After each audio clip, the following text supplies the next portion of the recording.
मुअज़्ज़िज़ सामीन व सामियात, जब हमारे आपके नबी हज़रत मोहम्मद सल्लल्लाहु अलैहि वसल्लम को नबूवत और रिसालत से सरफराज फरमा दिया गया, तो आप सल्लल्लाहु अलैहि वसल्लम दावत दीन का काम, तबलीग दीन का काम मक्का मुकर्रमा में शुरू फरमाते हैं। उसके 4 अदवार हैं। पहला दौर खुफिया दावत का है, खामोश दावत का है कि आप सल्लल्लाहु अलैहि वसल्लम उन लोगों के पास जाते हैं जो पहले से आपके अखलाक से, आपके किरदार से, आपके गुफ्तार से मुतासिर है। हज़रत अबू बकर सिद्दीक़ रज़ी अल्लाह ताला अन्हु हैं, हज़रत अली रज़ी अल्लाह ताला अन्हु हैं, हज़रत ज़ैद बिन हारिसा रज़ी अल्लाह ताला अन्हु। आप सल्लल्लाहु अलैहि वसल्लम उनके पास इस दीन को पेश करते हैं, अल्लाह के पैगाम को पेश करते हैं। वो सब लोग मुशर्रफ ब इस्लाम हो जाते हैं।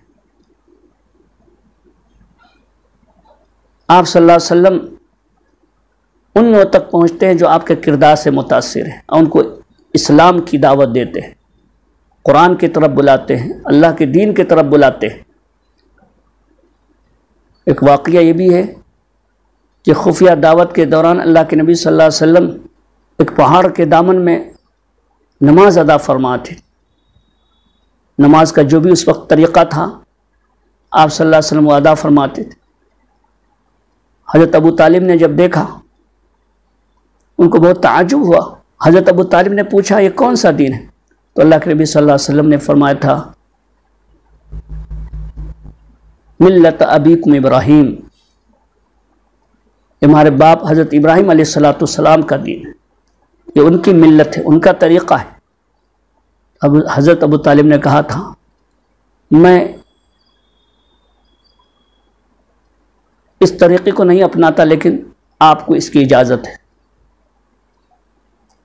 तो इस तरीके से आप सल्लल्लाहु अलैहि वसल्लम खामोश तरीक़े से अल्लाह के दीन को फैला रहे थे, अल्लाह की इबादत में मसरूफ़ रहते थे।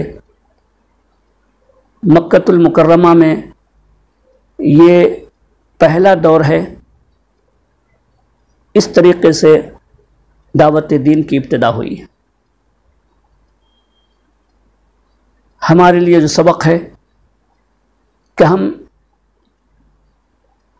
जिस माहौल में हैं, उस माहौल में हमें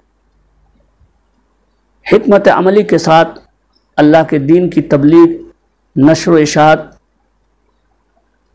करने की जिद्दोजहद हमें करते रहना चाहिए। अल्लाह से दुआ है अल्लाह ताला हमें अमल की तौफीक नसीब फरमाए।